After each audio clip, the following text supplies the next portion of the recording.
Graça e paz da parte do nosso Senhor Jesus, que nessa manhã você possa acompanhar mais um dos autorretratos de Jesus. Então pegue o seu café, pegue a sua Bíblia e nos acompanhe na exposição do texto. O texto que nós iremos ler hoje se encontra lá no Evangelho de João, no capítulo 14, a partir do versículo 5 até o 7. E o tema, então, desse autorretrato é que Jesus diz que Ele é o caminho, a verdade e a vida. Então vamos ler a passagem. João 14, a partir do versículo 5. Disse-lhe Tomé: Senhor, não sabemos para onde vais. Como então podemos saber o caminho? Respondeu Jesus: Eu sou o caminho, a verdade e a vida. Ninguém vem ao Pai a não ser por mim. Se vocês realmente me conhecessem, conheceriam também o meu Pai. Já agora vocês o conhecem e o têm visto. Para que a gente possa entrar na exposição desse texto propriamente dito, nós precisamos entender um pouco do contexto, o que estava acontecendo logo antes. Então essa passagem ali no capítulo 14 vem logo após Jesus anunciar que algum dos discípulos o iria trair. Então, como nós conhecemos na passagem, ali no capítulo 13, ele fala que aquele que ele der de comer do pão em que ele vai molhar, esse será o que vai trair. Então, assim ele faz e ele entrega o pão a Judas. E em seguida ele já diz a Judas, faça depressa o que você tem a fazer, e o manda partir. Após Judas então sair da presença de Jesus e dos outros discípulos, Jesus prediz a sua morte. E ele diz que para onde ele estava indo naquele momento, os discípulos não poderiam ir. Pelo menos naquele momento ainda não. Mas que depois de um tempo, os discípulos iriam ter com ele. Então o capítulo 14 começa com Jesus dizendo para os discípulos a passagem que nós muito conhecemos, que ele diz: não se turbe o vosso coração, crede em Deus e também em mim. E ele diz: na casa de meu Pai há muitas moradas. Então, diante daquele episódio que viria de horror, em que os discípulos teriam que ver a morte de Jesus, presenciar tudo aquilo, Jesus então traz palavras de conforto para que os discípulos, naquele momento de desespero, não se desesperassem, mas que eles ficassem tranquilos. E não apenas ele simplesmente diz isso, mas ele dá o motivo pelo qual eles poderiam estar tranquilos e a forma pela qual eles poderiam descansar o coração. E é justamente a fé, é justamente crer no Pai e também no Filho. Jesus afirma então, como eu falei, que na casa do Pai há muitas moradas, ou em algumas traduções, muitos aposentos. E isso Jesus dá a entender que para onde ele vai, não apenas ele vai ficar lá, separado dos discípulos, mas após um tempo haveria lugar para os discípulos. Os discípulos poderiam, quando se encontrar com Jesus, iriam achar uma habitação naquele lugar. E então Jesus diz que ele está indo preparar lugar para os seus discípulos. E o próprio ato de Jesus de ir à cruz e sua ressurreição é a própria preparação do lugar. O lugar de morada com Deus, o lugar de vida eterna. Então nós entramos a partir ali do versículo 5, propriamente dito no texto. Então, a partir dali, Jesus começa a explicar-lhes o destino. E ele avisa aos discípulos que eles conhecem o caminho. Você pode ver ali no versículo 4. Então, Tomé replica que ele e os outros discípulos ainda não entenderam o que ele quer dizer com o destino e, portanto, para eles parecia não fazer muito sentido o que Jesus queria dizer com o próprio caminho. Então, ali no versículo 6, Jesus parece estar respondendo a Tomé, né? Esse versículo funciona como a resposta de Jesus ao que Tomé diz anteriormente. Parece então que o caminho aqui é o tema principal. E então segue-se que verdade e vida funcionam como um apoio, né, desse tema principal que é o próprio caminho. Jesus é o caminho para Deus, precisamente porque Ele é a verdade de Deus e a vida de Deus. Jesus é a verdade porque Ele incorpora a própria revelação de Deus, a suprema revelação de Deus. Ele próprio narra Deus. Ele diz e faz exclusivamente o que o Pai lhe concede dizer e fazer. Por isso, Ele é corretamente chamado de Deus.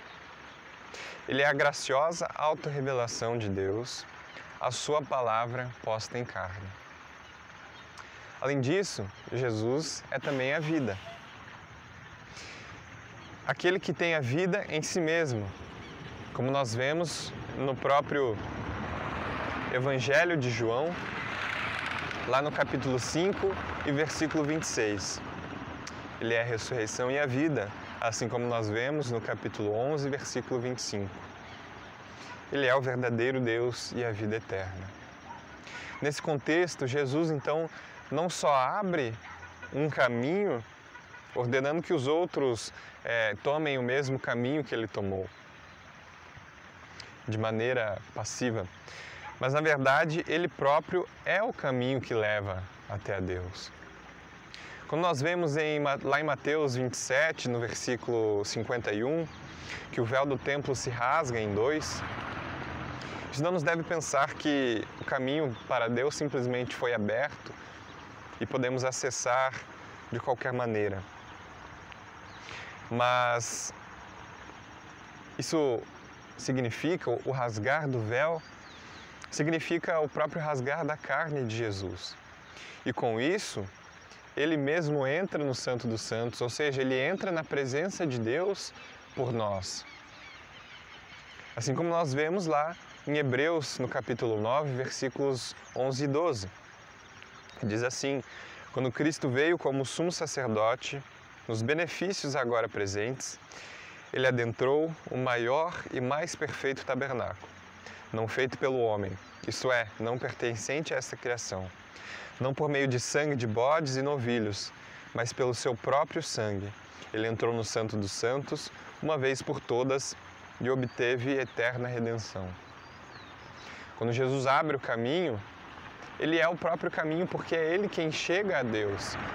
É Ele quem faz esse intermédio entre nós e Deus, entrando então, como diz nessa passagem, no Santo dos Santos, ou seja, na presença de Deus, com o seu próprio sangue como sacrifício.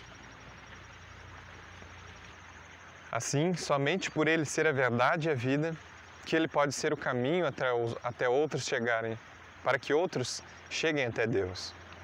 E apenas por isso, Ele pode ser então o único mediador entre Deus e os homens. Ao dizer que ninguém vai ao Pai a não ser por Ele, Jesus expande o que Ele quer dizer por ser o caminho. Pois Ele não simplesmente conhece um caminho dentre muitos que vão até Deus, mas Ele mesmo é o próprio e único caminho que leva até Deus. Sendo assim, nenhum outro caminho pode levar a Deus, senão o próprio Filho. E Ele não é esse caminho, como já falei, de maneira passiva, em que os outros simplesmente vêm e passam, mas Ele é o caminho que nos leva. Ele é tanto o caminho que direciona, quanto que efetivamente nos leva até Deus. A partir ali do versículo 7, então, nós podemos ver que Jesus revela a ignorância dos discípulos, atestando que eles não conhecem o Pai, nem tampouco parecem conhecer muito bem o Filho. Mas eles conhecem o Filho de maneira superficial. Assim o negligenciam, ainda querendo conhecer o Pai diretamente. Como escreve o reformador João Calvino, aqueles que não se contentam com Cristo, ainda que, abre aspas, admitam que nada há melhor que o conhecimento de Deus, porém, quando Ele está perto deles, eles falam com voz familiar, se esquivam através de suas próprias especulações e buscam acima das nuvens aquele a quem não se dignam reconhecer como presente. Jesus Cristo estava presente no meio dos discípulos, estava com eles já durante um tempo, realizando milagres, prodígios, falando coisas maravilhosas a respeito do reino, a respeito do Pai e a respeito de si mesmo. Mas os seus discípulos pareciam negligenciar a presença dele e não entender a importância da encarnação do Filho. Então, na segunda parte do versículo 7, Jesus corrige o pensamento dos discípulos até então, afirmando que eles já o conhecem e o têm visto, uma vez que ele está andando com eles já há tanto tempo. Como quem diz, Jesus como quem diz, vocês querem tanto conhecer o Pai e não percebem que eu sou a imagem do Deus invisível. Em seguida, já passando da passagem que nós lemos, Filipe demonstra que ainda não entendeu o que Jesus está dizendo ao pedir que ele mostrasse o Pai. Ao que Jesus, então, pacientemente,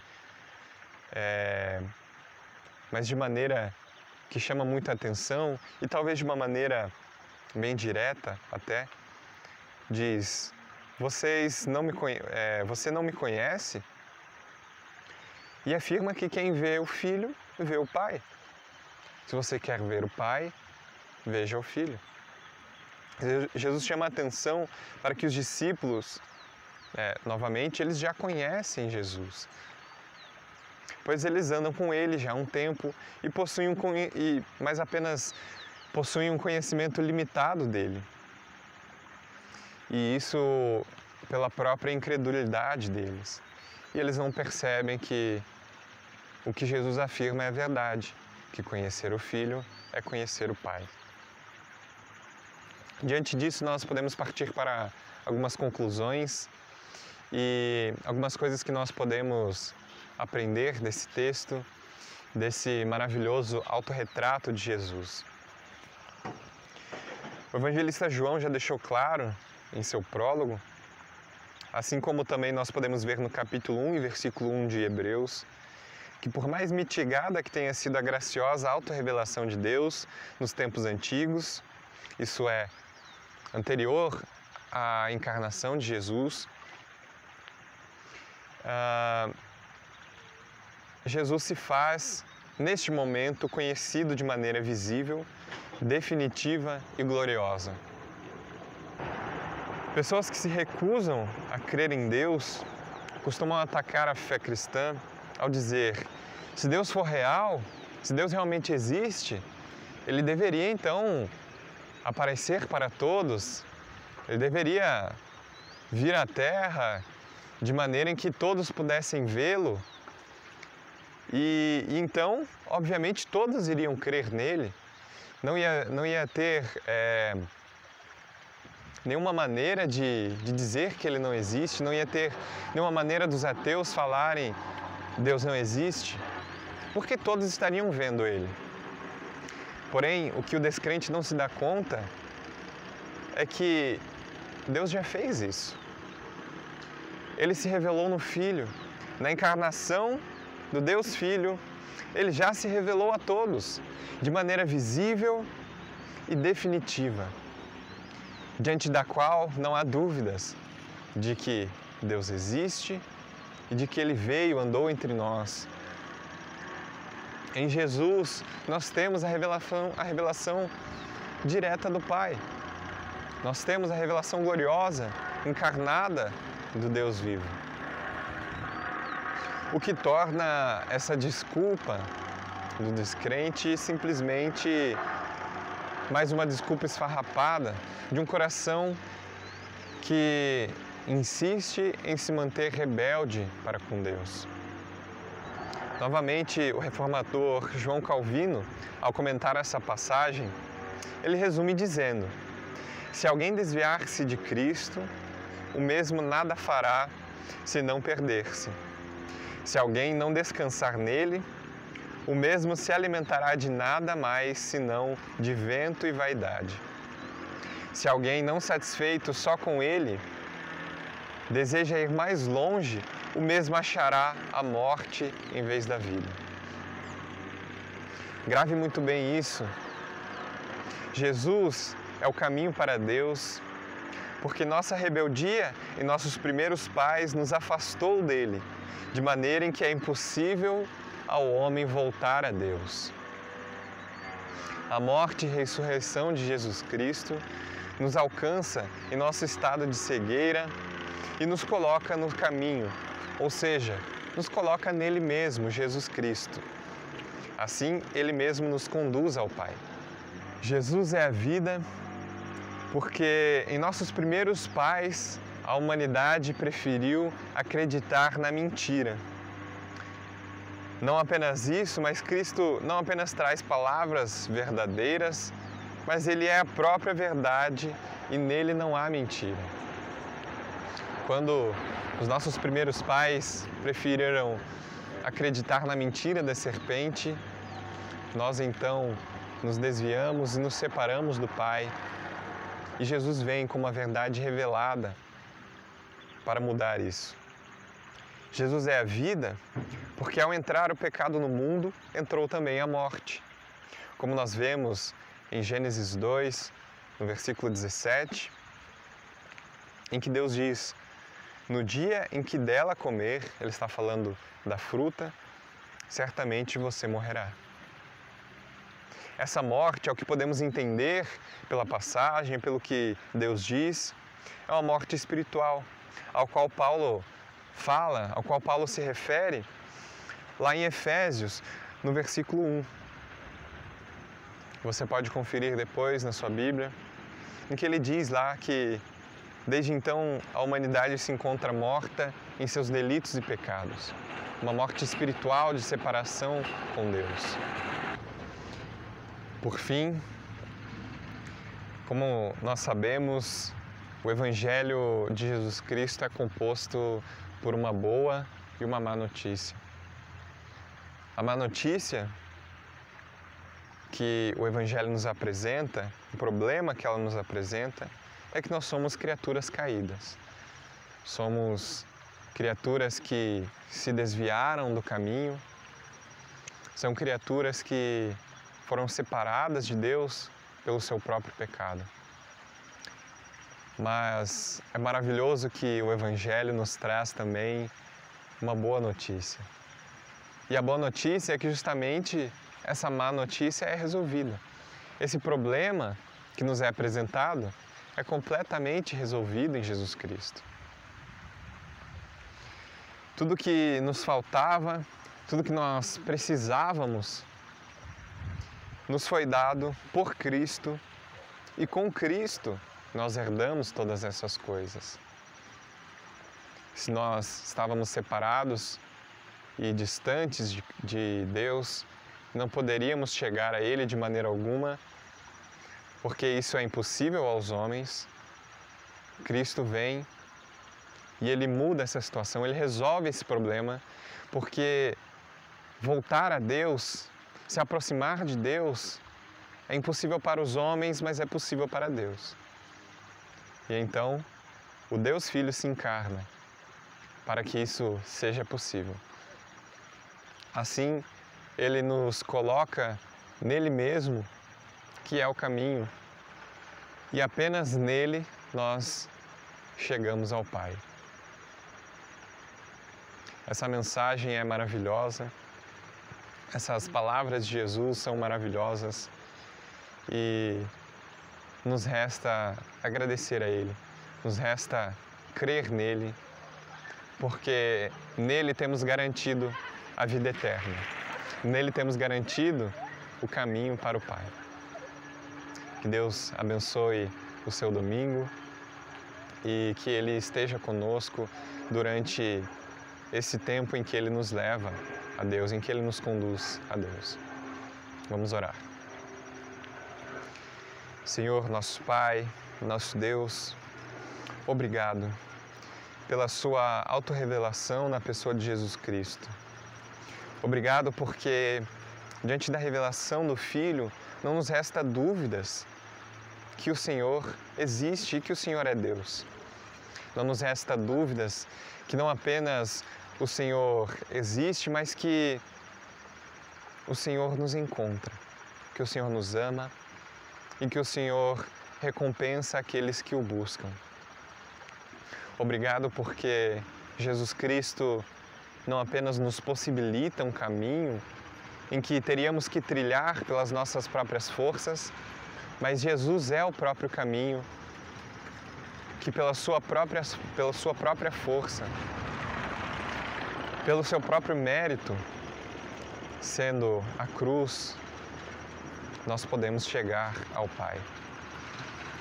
Obrigado, Jesus. Nós venhamos crer em Ti até o momento em que o Senhor volte. Nós possamos crer no Pai e também no Filho, para que esteja garantida a nossa vida eterna, porque o Senhor nos comprou a vida eterna. Obrigado. Em nome do Senhor Jesus que nós oramos. Amém. Deus te abençoe.